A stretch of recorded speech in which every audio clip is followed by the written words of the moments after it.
Þessi mikla vörn þessa tilteknu tegund dekkja sem að sannarlega menga? Það alveg óumdeilt að bílar menga. Þú bara minnast á útblástur gróðurhúsalofttegunda, þá einkabíllinn eða fjölskyldubíllinn ábyrgur fyrir 2% af útblæstri gróðurhúsalofttegunda. Þannig að það óumdeilt.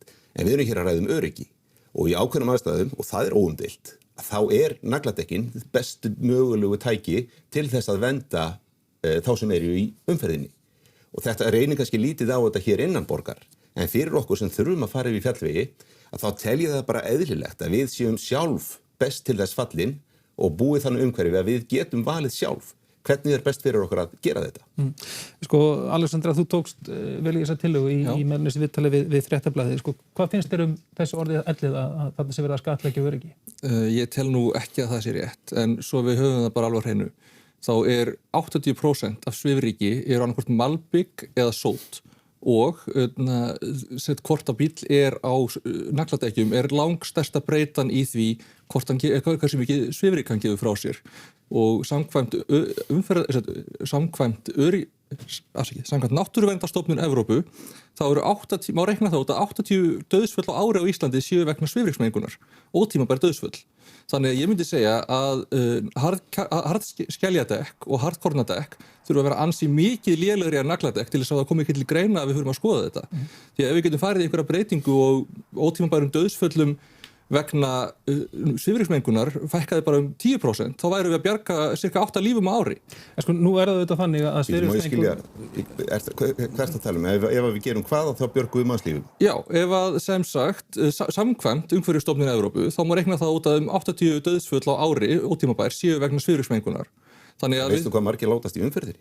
Ég veit það, en hversu... Mér finnst þetta óboðlegu málflutningur. Finnst þér það? Já, að fara að tefla umferðaröryggi gagnvart loftslagsmálum, af því ég held við séum öll sammála þegar það þarf að takast á við loftslagsmál. Og loftgæði skipta okkur öll máli. Vissulega. Og ég held við séum öll sammála það að við þurfum að meðal annars að horfa í hvernig dekkin eru útbúin. Eða hvernig bílarnir eru útbúin, hvað dekk varðar.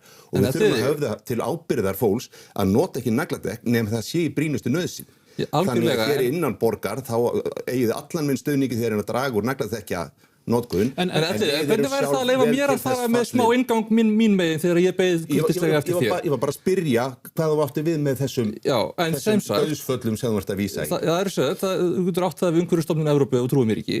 En sem sagt, ef við getum farið í einhverjar aðgerðir sem að valda því að bara þeir sem að absolutt telja sig ekki verið á nagladekkjum farið þá ekki nota eitthvað annað og þeir sem að telja þeir getur bara alls ekki án þeirra verið greiði þá eitthvað aðeins fyrir þau áhrif sem þeirra val hefur á loftgæði og lýðheilsu og notabenni vegaviðhald greiða þá eitthvað gjald fyrir það þá það að mínu viti ekkert sérstaklega ósanngjarnt. Með öðrum orðum að skattleggja öryggi þeirra sem þurfa nagladekkjum að halda.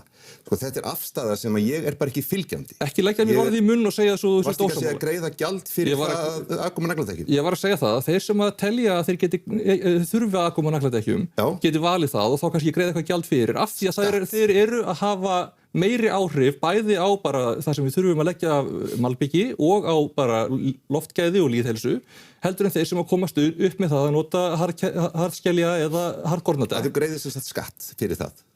En sko, nú ert þú hefur verið talsmaður einkaframtaksins.